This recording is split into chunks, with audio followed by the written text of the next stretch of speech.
energized, and she would have bags all over her arms. But to me, those bags didn't look like shopping bags.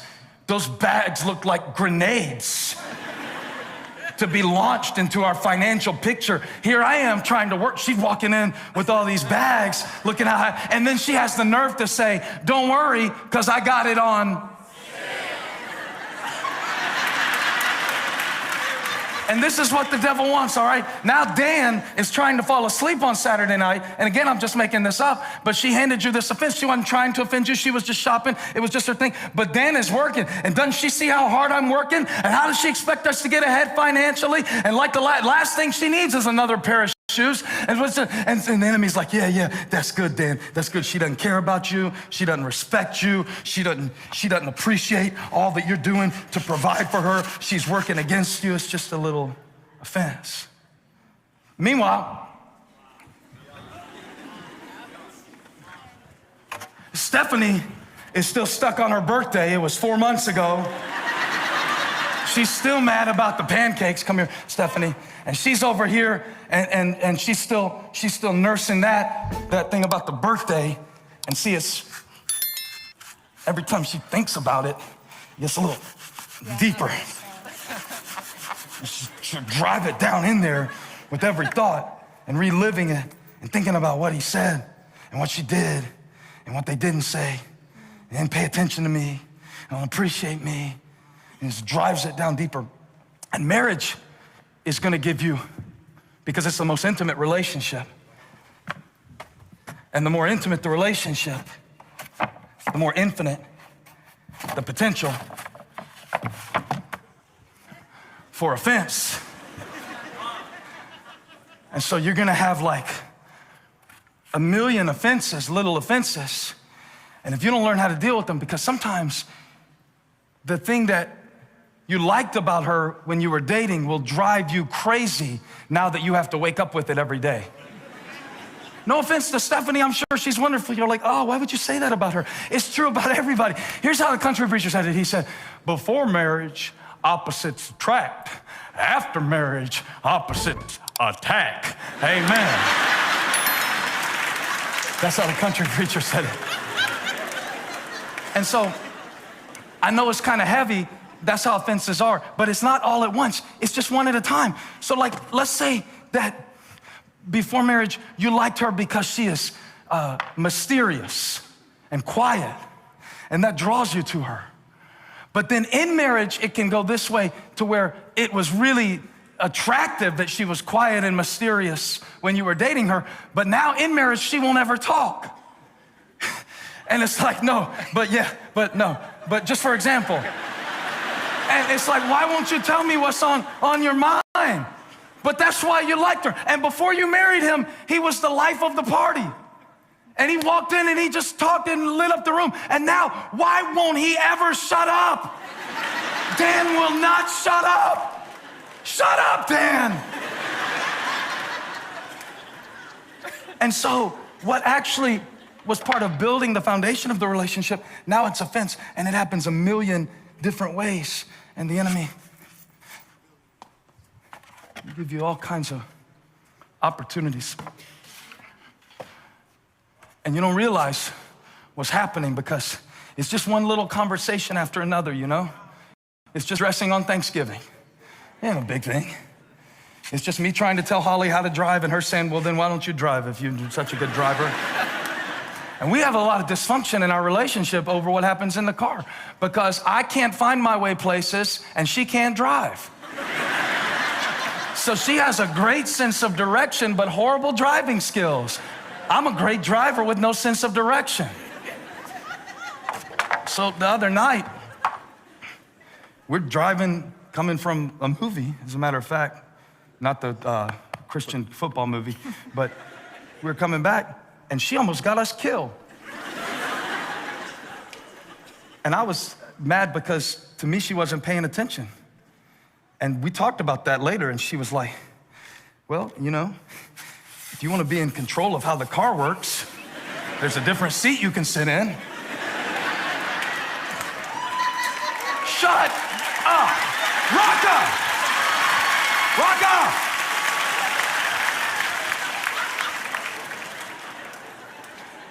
That's the biggest problem you have? No, it's not the biggest problem we have. It's just the one I'm gonna tell you about. It's none of your business what problems we have. But see, offense by offense, if we don't learn what to do about this, the enemy would love just one conversation after another. You don't make a decision to walk away from a relationship that you love. You don't see them becoming your enemy in Matthew 5:25.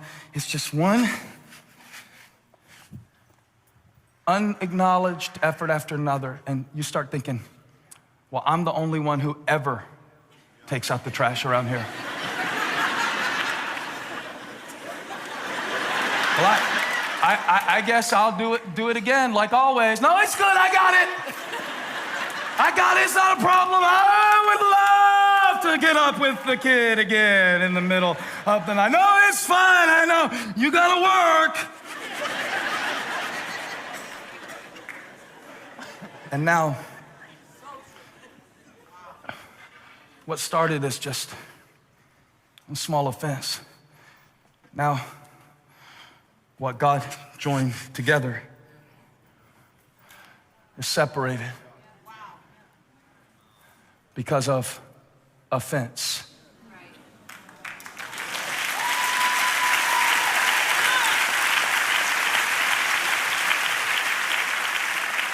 And now the crazy thing is, Jesus said, if you let it get to this point, if you live your relational life on the basis of, well, I'm not apologizing first, I apologized first last time.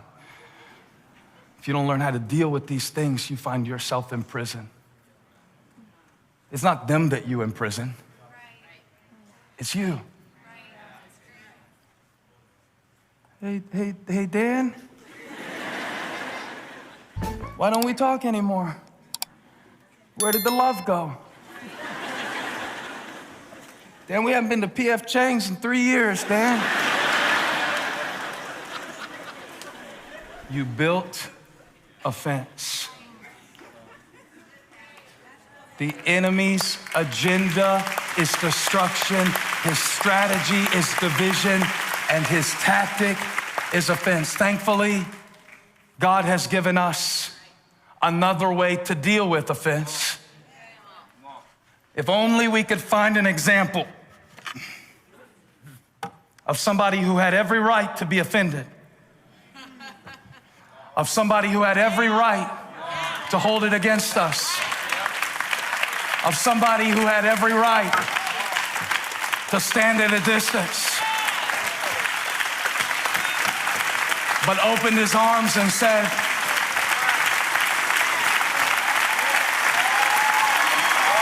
this is the way of relationship. And the Lord gave me a real specific word for somebody who needs reconciliation in your relationship. It's very simple what they have to do. If they're gonna stay like they started, if we're gonna get back to where we were, we're gonna have to learn, watch this, this is very profound, it's deep, you're gonna miss it. This is what you're gonna have to learn. You gotta learn to drop it. You gotta learn to drop it. And I don't mean suppress it. I don't mean you don't deal with things after they happen, but after you've had the conversation, Dan, I like pancakes on my birthday, then drop it. Touch somebody, say drop it. I mean the moment the offense, because you can't always control what's handed to you, but you can control what you do with it. So what are you gonna do with the offense? Come on, Dan, you can't choose anybody else's actions. The enemy wants you to drive it down deep. You know, he wants you to think about it and miss all the reasons that the person has worked their way into your life and miss all the things they've done for you. And he wants to drive it, but God says, drop it.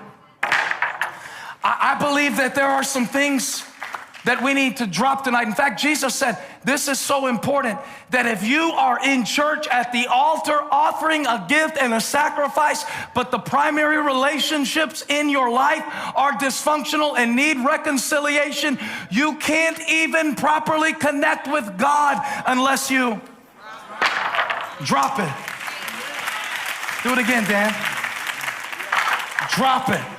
Every time they do it, I want you to reinforce it. 1, 2, 3, drop it. What are you gonna do when they don't acknowledge you, when they don't notice you? What are you gonna do? What are you gonna do when they are too busy to show you the love and affection, but you know that they're trying as hard as they can to? You gotta. I'm telling you, being married, being in a close relationship is about not how quickly you can get offended, but how quickly you can get over it.